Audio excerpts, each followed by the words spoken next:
긴급하게 이제 또 아내만 연맹 작전할 때 우리 그 서원들 부상 석회균 성장을 비롯해서 부상자들이 있을 거 아닙니까? 그들을 시설에 실어나는 임무를 합니다.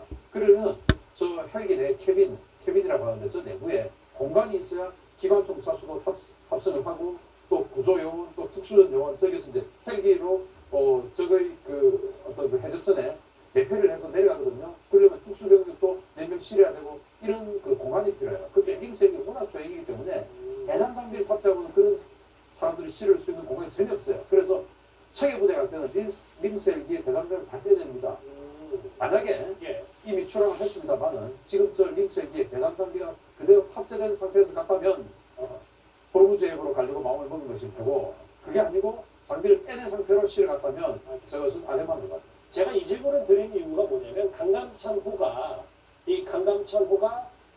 호르무즈해 파병을 염두에 두고 어떤 다른 훈련을 했다라는 정황도 있었잖아요, 과거에. 그 이제 드론을 공격하는 그런 훈련이었는데 요즘은 그것만 가지고 이란 때문이다라고 할 수 없는 것이 드론이 이제는 뭐 워낙 소형이고 또 저가에 많이 구입을 할 수 있지 않습니까? 그래서 해적들도 드론을 가지고 상선이 어디 있는가 탐지하고 또 만만한 국가 또는 뭔가 몸값을 많이 주만한 국가의 어선 상선들이 어디 있는가를 드론으로 탐색을 합니다. 그런 것들을 격추하고 훈련을 한 것이지 그걸 가지고 이란의 드론을 격추한다라고 보기에도 사실은 힘들어요. 그러면 어쨌든 링스 헬기 내부를 좀 저희가 알아야 정말 호르무즈에 파병하는지 그건 지금 와서는 알 수 없고요. 그런데 이 상태로 만약에 아덴만으로 가려고 하다가 호르무즈해으로 돌리면 굉장히 위험한 거죠. 왜냐? 지금 아덴만에는 테러 집단을 상대로 하기 위해서 무장을 꾸려가는 것인데 이해가 됐어요. 호르무즈는 지금 정규군 아닙니까? 그런데 오늘 출항의 신 대표님, 우리가 지금 충북 이순신함, 대조영함, 강감찬 뭐 밑에 쫙 있습니다만 우리 군 전력의 구축함 전력의 30%를 지금 이 강감찬호가 가지고 가는 셈이라면서요. 청해부대가 우리 구축함 전력의 30%를 그냥 사실은 갉아먹고 있는 겁니다. 왜냐하면 우리 구축함이 9척이에요. 지금 이제 화면에 보이는 이 충북 이순신급 5,000톤급 구축함 6척, 그리고 이지섬 3척이 있죠. 그런데 이지섬 북한이 뭐 탄도미사일 쏘고 뭐 이러니까 그 미사일의 궤적을 추적해야 되기 때문에 이지섬 어디도 못 갑니다. 그래서 딱 묶여 있어야 되고 그리고 이제 나머지 사실은 구축함 국제적으로 구축함의 범주에 들지 않는데 광개토 대왕함이나 이런 세척의 구축함이라고 부르는 실상 호위함들이 세척이 있는데 그거는 이제 동해서의 남해를 담당을 해야 돼요. 움직일 수 없어요. 그래서 기동함대에서 움직일 수 있는 게 유일하게 이 KDX2 5,000톤급 구축함 세척인데 지금 한 척 같지 않습니까? 한 척 갔으니까 청해부대 한 척만 있구나. 아니에요. 왜냐하면은 지금 대조행함에 한 척 안에만 있지 않습니까? 근데 지금 강감찬함이 출항했어요.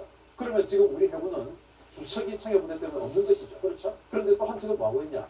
와서 지난번에 혹시 뭐 불행한 사건인데 최행함에서 입항 행사를 하다가 헛줄이 터져가지고 사망한 사건이 발생했지 않습니까? 그게 또 청해부대였습니다. 그런데 그 최행함 지금 4개월간이나 저 사막 지역에서 작전을 하다 보면은 거의 뭐 파이프, 배선까지 그냥 뭐 모래먼지가 엄청나게 쌓였대요.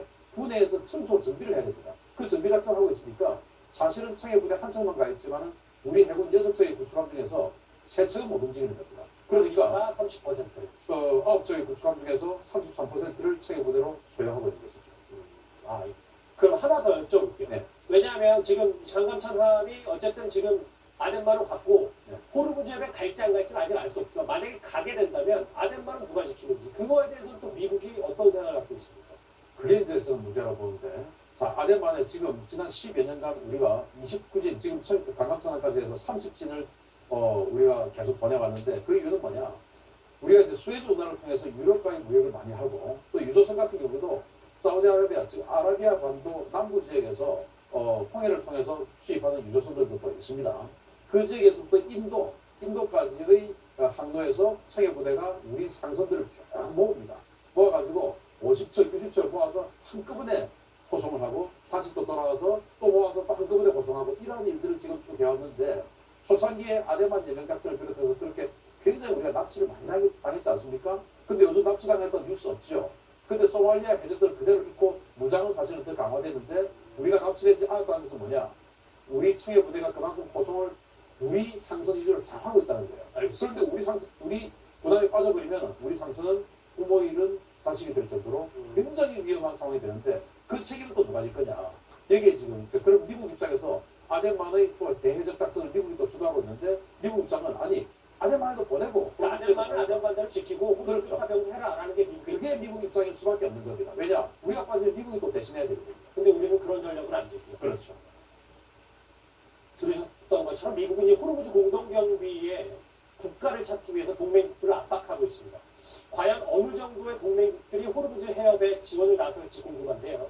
관련 목소리 같이 들어보시죠. We're going to keep them open. We're going to build out a maritime security plan. Countries from all across the world who have a vested interest in keeping those waterways open will participate.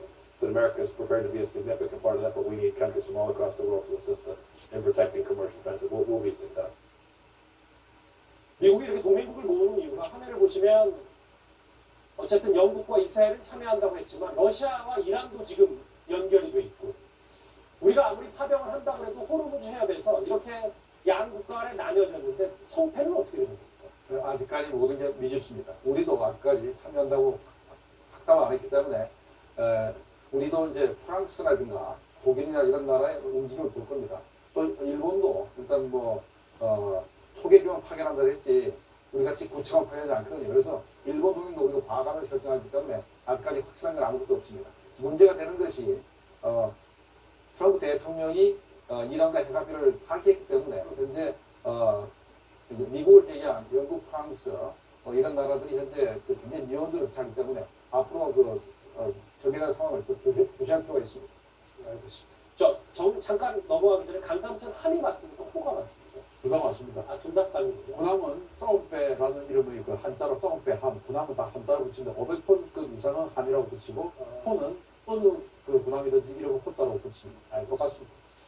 자, 사실상 파병한 게 아니냐라는 시선을 받고 있는 강감찬 호 얘기 첫 번째 이슈로 준비를 해봤습니다. 두 번째 주제도 외교안보 얘기입니다. 주제 같이 확인해볼게요.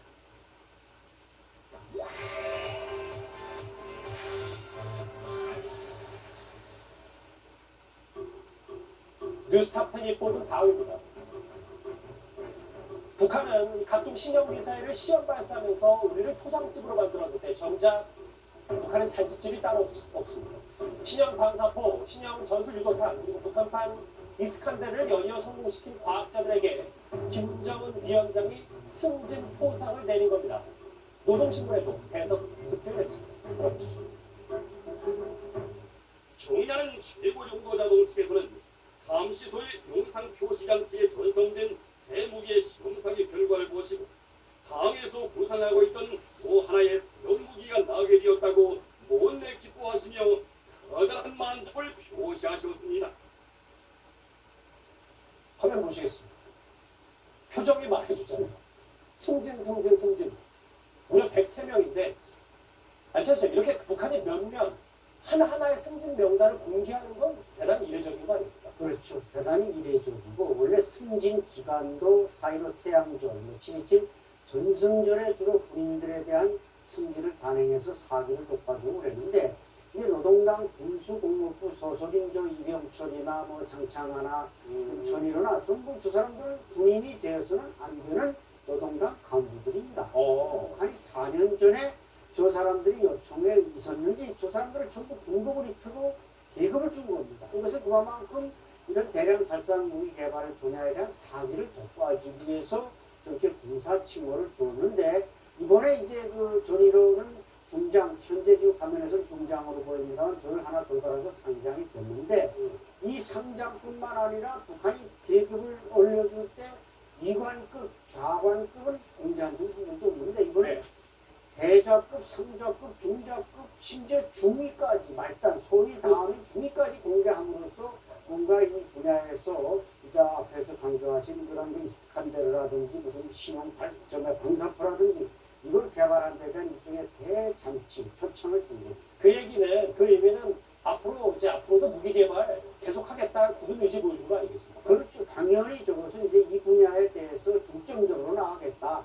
북한에서 요즘 흔히 말하는 육군은 포기하고 해군은 방치하고 공군만 챙긴다는데 사실 김정은은 저 대량 살상 무기 분야, 전략 유도 무기 분야를 중점으로 해서 군사력을 키워나가겠다. 이런 의지를 과시합니다. 저기 화면 한번 더 보실게요. 왜냐하면 저희가 승진 이렇게 도장을 찍었습니다만 이름을 붙이는 게 이제 전일호 상장이잖아요, 선생님. 근데 이 인물이 2년 전에 김정은 위원장과 미사일 개발 잘했다고 맞담배했던 사람이라면서요? 그렇죠. 이제 그 이병철 그 대장이나 그때 이제 맞담배를 피웠다. 이 맞담배를 피웠다는 것은 김정은 위원장이 피는 특별 담배를 나눠 피웠다는 얘기로서 바로 저 장면이 이제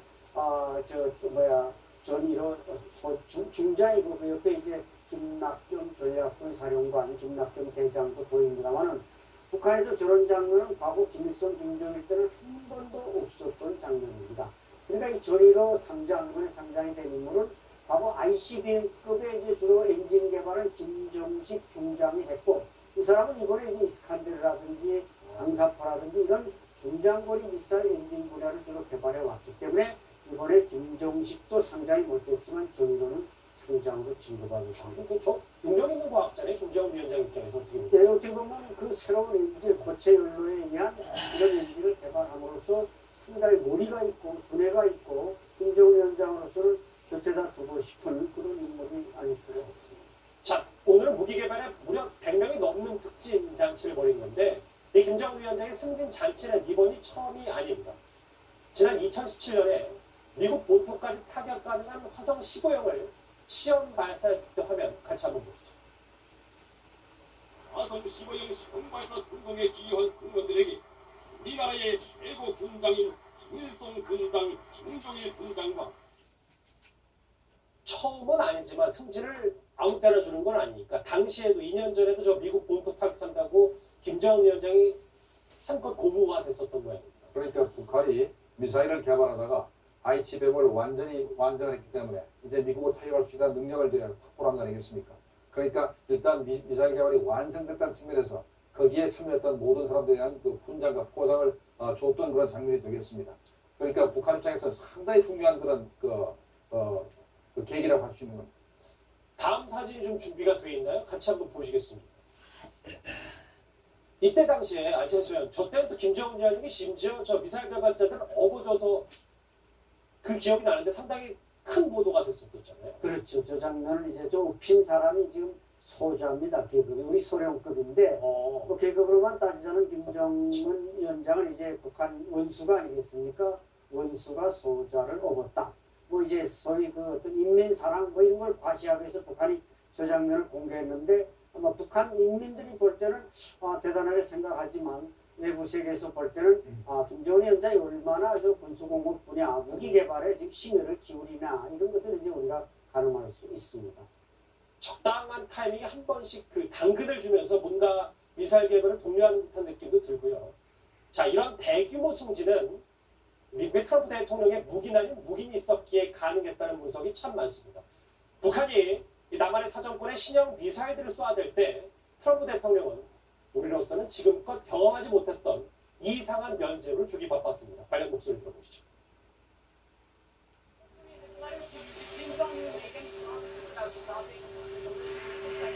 Personal letter. It was a great letter. He talked about what he's doing. He's not happy with the testing. It's a very small testing that we did, but he wasn't happy with the testing. He put that in the letter. But he also sees a great future for North Korea. And so we'll see how it all works out. 글쎄요, 무기인 아닌 무기인이 분명히 있었습니다. 그런데 이 위원장님, 저 화면 같이 보시면 미국의 한 매체가 이 김정은 위원장과 관련해서 북한과의 비핵화 협상 타결 가능성이 줄어들고 있고 오히려 협상이 무산되면 북한은 트럼프 취임 전보다 더 군사력이 강해졌을 것이라고 분석했습니다. 그렇죠. 지금 미국의 연구소라든지 언론에서는 이런 우려들이 특히 많이 나오고 있습니다. 특히 이제 트럼프 대통령은 제가 아마 역대 미국 대통령 중에서 이렇게 북한의 어떤 도발적인 상황에 대해서 뭐 칭찬, 용인하는 것은 거의 처음 들어보는 거 아니겠습니까? 지금 단거리 미사일 같은 경우에 잇따라 지금 벌써 올해만 들어서 7번이나 지금 발사했는데 그걸 뜨면서 보면 북한도 스스로 그런 합니다.